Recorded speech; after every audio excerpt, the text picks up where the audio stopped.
Hello everyone, উর্জা চক্র চ্যানেলে সবাইকে স্বাগত। আজ দেখে নেব প্রত্যেক মাসের 2, 11, 20 এবং 29 তারিখে যাদের জন্ম তাদের সিচুয়েশন কেমন চলছে। তো প্রথমেই বলি, এটা জেনারেল রিডিং এবং কালেকটিভ রিডিং, যার যতটুকু প্রয়োজন ততটুকু নেবে, বাকিটা ছেড়ে দেবে, ওটা অন্য কারোর কাজে লাগবে। অলরাইট, তো দেখে নি প্রত্যেক মাসের 2, 11, 20 এবং 29 তারিখে যাদের জন্ম তাদের সিচুয়েশনটা এই মুহূর্তে কি চলছে বা ফিউচার আপ টু 1 মান্থ কি চলবে। Hello spirit, tell me. আমার সমস্ত ভিউয়ার্সের যাদের 2, 11, 20 এবং 29 জন্ম তাদের সিচুয়েশন কি চলছে।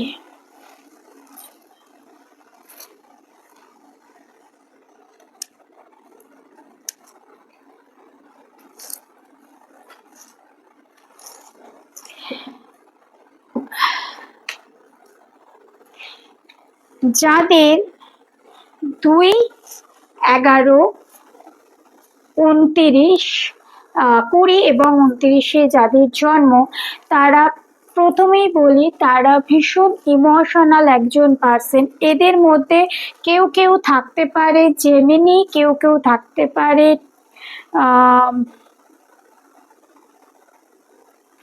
কর্কট রাশির, কেউ থাকতে পারে মিথুন রাশি, থাকতে পারে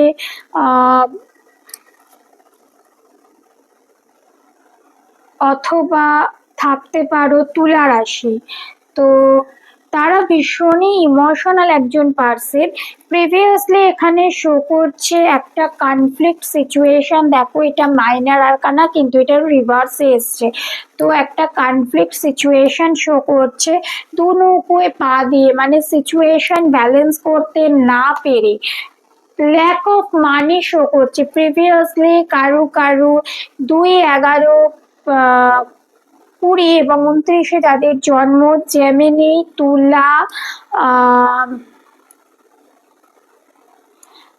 কর্কট, বৃষ, এই রাশির জাতক বা জাতিকা হতে পারে, অথবা 2, 11 বা 20, 29 জন্ম, তাদের ল্যাক অফ মানি চলছিল এবং সেখান থেকে একটা কনফ্লিক্ট সিচুয়েশন, ঘর আর বারকে ঠিকমতো ব্যালেন্স করতে না পারা এবং সেখান থেকে কিন্তু ডিপ্রেশন। দেখো, এই মানুষটা ভীষণ ডিপ্রেশনে রয়েছে, কিন্তু এর সামনে কিন্তু ইমোশন রয়েছে, জল রয়েছে এবং সে ওপারে কিন্তু মানে খুব সহজেই যেতে পারবে। কিন্তু সে না প্রিভিয়াসলি যে ব্লকেজেস গুলো রয়েছে সেগুলো কিন্তু হোল্ড করে রয়েছে এবং নতুন কি আসছে, নতুন অপরচুনিটি, ফিনান্সিয়ালি অপরচুনিটি আসবে, সেই অপরচুনিটিটাকে না নিতে পারা, সেই এতটাই ডিপ্রেশন যে সেই অপরচুনিটিটাকে নিতে পারছে না এবং সেখান থেকে সবকিছুকে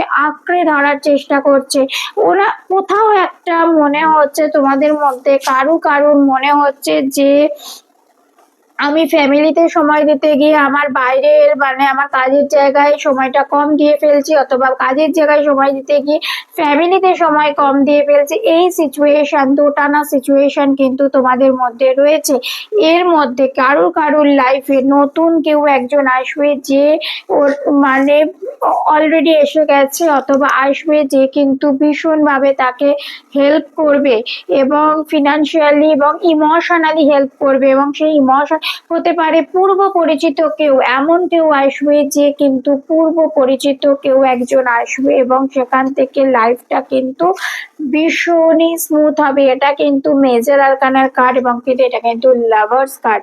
তো যাদের ভীষণ ডিপ্রেশন চলছে, যারা ভীষণ অ্যাংজাইটিতে ভুগছো, রাত্রে ভালো করে ঘুম হচ্ছে না, নেগেটিভ থট আসছে, তাদেরকে বলবো মুন ওয়াটার তৈরি করে তোমরা নিজে নিজেদের গায়ে স্নানের জলে মেশাতে পারো, অথবা রোজ ওয়াটার কিন্তু তোমরা অবশ্যই সেগুলো কিন্তু করবে। তাহলে দেখবে অনেকটা নিজেদের মধ্যে তোমরা রিলিজ পাবে। যে ল্যাক অফ মানি যাদের হচ্ছে তাদের কিন্তু ঘুরে দাঁড়ানোর সময় আসছে, আগামী 2 মাসের মধ্যে কিন্তু তাদের ঘুরে দাঁড়ানোর সময় আসছে। নতুন কে আসছে সেটাকে নাও, দেখো দুটো কার্ড এসছে, দুটোই কিন্তু মাইনর আরকানা কার্ড এসছে। কিন্তু ভীষণ ডিপ্রেশন রয়েছে, প্রিভিয়াসলি জিনিসগুলোকে ব্লক করে, মানে যে ব্লকেজ গুলো চলছে সেগুলোকে হোল্ড করে রয়েছো। সামনে কি আসছে সেটাকে কিন্তু ফোকাস করছো না, সেটা ফোকাস করো। কেউ যদি তোমাদেরকে হেল্প করতে আসে, হতে পারে ইমোশনাল কেউ বা কোনো বন্ধু স্থানীয় কেউ বা যে কেউ হেল্প করতে আসুক, তার সাথে কিন্তু তোমার ইমোশনাল কানেক্ট রয়েছে, এবং ইমোশনাল কানেক্ট রয়েছে বলেই কিন্তু সে হেল্প করতে আসবে, এবং তার হেল্পটা তোমরা নেবে। তো 2, 11, 20 এবং 29-এ যাদের জন্ম, এরা কিন্তু এমনি ভীষণই ইমোশনাল হয়, এবং ছোট ছোট বিষয়ে কষ্ট পাওয়ার একটা প্রবণতা থাকে, এবং এই সময়টা কিন্তু একটু বেশি করে কষ্ট পাচ্ছে। তো এখানে ওভারঅল রিডিংটা করে একটাই সাজেশন, যে তোমরা রোজ ওয়াটারে, যারা ভীষণ অ্যাংজাইটিতে ভুগছো, যারা ভীষণ ডিপ্রেশনে ভুগছো, তারা রোজ ওয়াটারে চান করো। প্রত্যেক দিন স্নানের জলে রোজ ওয়াটার দিয়ে স্নান করো, এবং যে ব্লকেজেস গুলো আছে সেগুলোকে রিমুভ করো। এইভাবে আস্তে আস্তে কিন্তু রিমুভ হয়ে যাবে। মেডিটেশন করো, সব থেকে ভালো প্রসেস হচ্ছে মেডিটেশন করা। প্রত্যেক দিন 15 মিনিটস মেডিটেশন করো, এবং তার সাথে সাথে কিন্তু প্রিভিয়াস ব্লকেজেস গুলো, যেটা হয়ে গেছে লাইফে সেটা হয়ে গেছে, সেটাকে সরিয়ে দাও। যেটা নতুন তোমাদের লাইফে আসছে সেটাকে অ্যাচিভ করার চেষ্টা করো। দেখো লাইফটা কিন্তু অনেক সুন্দর হবে।